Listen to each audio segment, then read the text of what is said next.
On this episode of the Ask Mike Reinold Show, we talk about offering discounts for physical therapy services. The Ask Mike Reinold Show. Helping people feel better, move better,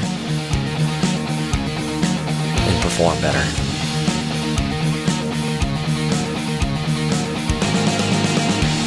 Before we get to the podcast, I wanted to make sure you knew about my free online course on the Introduction to Performance Therapy and Training.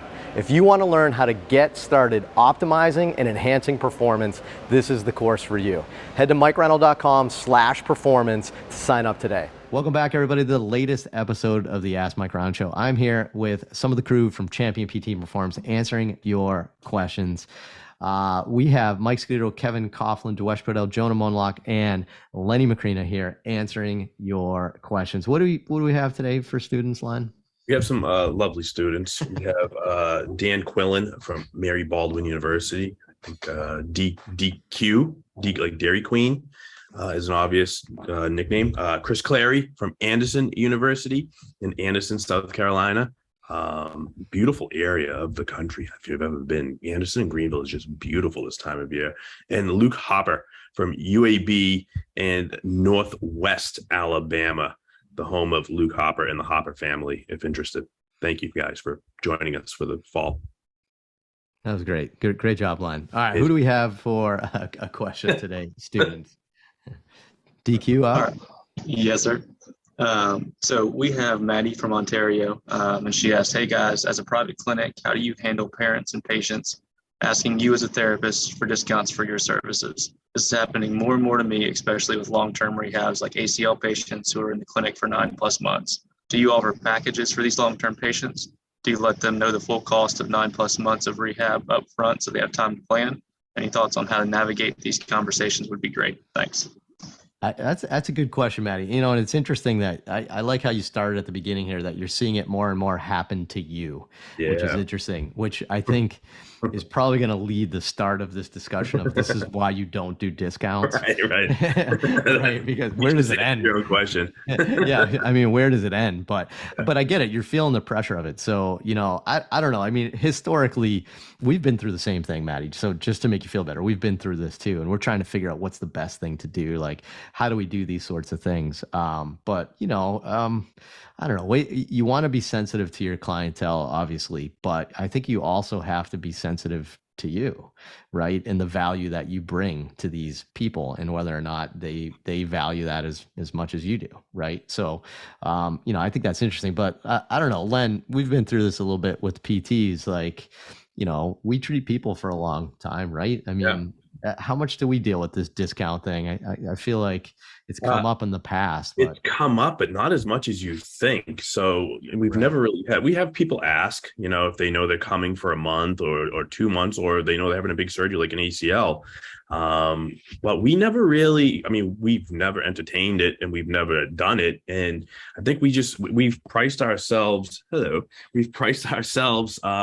correctly, we think, in the market that people value us and we don't have to do the discount. I think people just know ahead of time that what they value in the information that we're going to provide and take care of their child. If that's the case, then it's worth it to them. It's humbling, it's shocking, and it makes me keep my game up and stay on top of things because I don't want to disappoint. And I know the life of this person that I'm going to be rehabbing for the next 9+ months is in my hands oftentimes with some of the decisions I have to make and some of the advice I have to give. So I don't want to discount that. And never mind if somebody pays for 9 months worth of rehab and they get back in 8 months for whatever the injury is. Do I want to have to then give a refund on that money? That's, you know, it's just, it gets awkward. So I think you said it yourself. The person that asked the question is, you know, you're getting a lot of these inquiries, or you're seeing a lot of people that can be long-term rehab. There's a reason why. They value you. They value your information and your ability to do rehab for that particular injury. So don't discount yourself. I really think it's important. And I think you've settled into a nice niche and go with it. And I think people respect that. They'll ask, of course, but I think you respectfully say, we just don't do that. We just don't have that concept here. And I think most people are fine with it. They want to work with you know, and that's it. That's a good point. I will say in the youth sports world, right? parents, there's certain parents too, like they're just like, it's part of the game for them, but like they're always trying to get discounts on Yeah. things like, do Yeah. you have sibling discounts? Do you have this discount? Do you have Yeah. this discount? It's like such a common thing. I just think parents just get used to asking that Yeah. because so many people get it, and we've had this, I think there's two components to this question for you though, right, Maddie? Like there's the humanity of it and then there's the business of it, right? Business wise, like, so like say like a sibling discount, you hear about that sort of stuff, or a package discount, like, you're gonna offer 5% discount. I mean, who cares, right? Like it's not that big of a discount to entice somebody. You're probably just losing 5% if you offer that discount.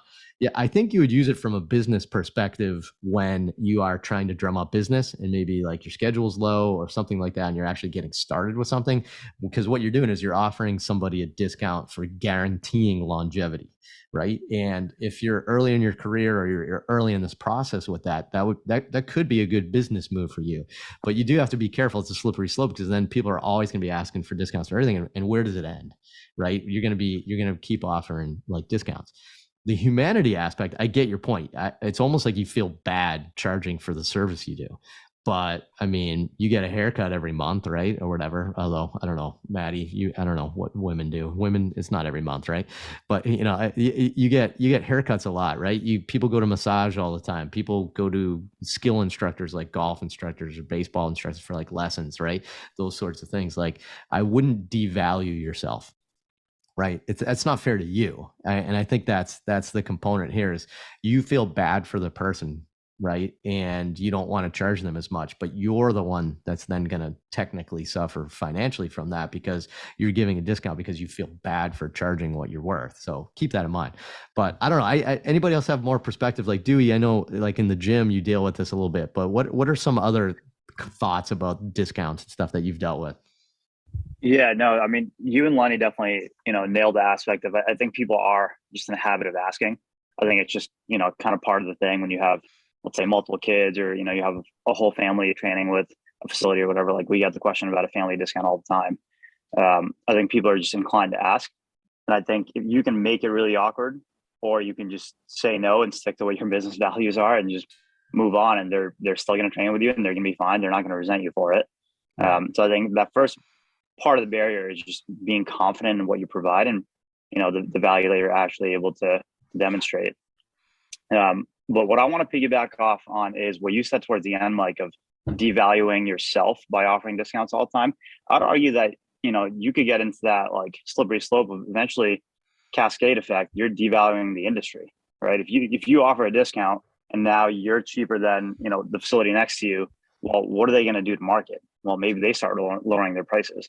And then everyone in that area lowers prices, and then the entire industry now makes less, but you still do the same amount of work and you still provide the same amount of value, right? And I think this can definitely get a little tricky. I mean, I can go off on this. It's something that I've been thinking about just in like the fitness side of things, because we know how saturated the market is with, training and personal trainers and strength coaches and stuff right now. But yeah, I think anything that we can do to, be confident in the value that we provide and not devalue the entire industry or not devalue yourself is definitely going to be something that we got to think about, not just offer discounts because someone asks. Yeah, I think historically with Champion, we've used discounts more as like front end offers, right? Like we're trying to get people in the door. So like Mike Scaduto, right? Like golf performance where we may offer like a cheaper, like than a normal session. Like, hey, like get a, TPI assessment for X dollars. Like that's sort of our discount, but it's to get them in our funnel to get them to our core offerings, right? From a front end offer. That's how we would potentially use it. But you only want to do that when you need business, right? Like once you're established, right? Just giving a discount because you feel bad is I don't think you're valuing yourself or the industry enough, right? Like I think Dewesh made a good point there. But we're also very reasonably priced, I think, at Champion. Like we don't, we're intentionally probably low on the scale of what we charge from around here because we also are conscious of that, Maddie. Like I think like we made our prices very competitive. I don't know if competitive is the right word. We made our prices very affordable. I don't even know. I mean, affordable is all relative too, right? But it's there are a lot of people that are more expensive than us, but we don't think that's how we wanted to do it. right? So you could argue that we just priced ourselves what we thought was fair for both us and them, and we ran with it. And I think once you get busy, I think you're pretty good. So, but yeah, good stuff. Awesome. Anything else? Everybody good? Right? Yeah, that's a good answer. So, Maddie, you got this. I think feel good in the service you provide and charge what it's worth, and I think that's the best way to do it. So, awesome. If you have more questions like that, anything you want to talk about, PT, sports performance, career advice, business stuff like this, just head to mikereinold.com, click on that podcast link, and please go to Apple Podcast, Spotify, and rate, review, subscribe so you can keep getting these episodes. Thanks again. We'll see you on the next episode.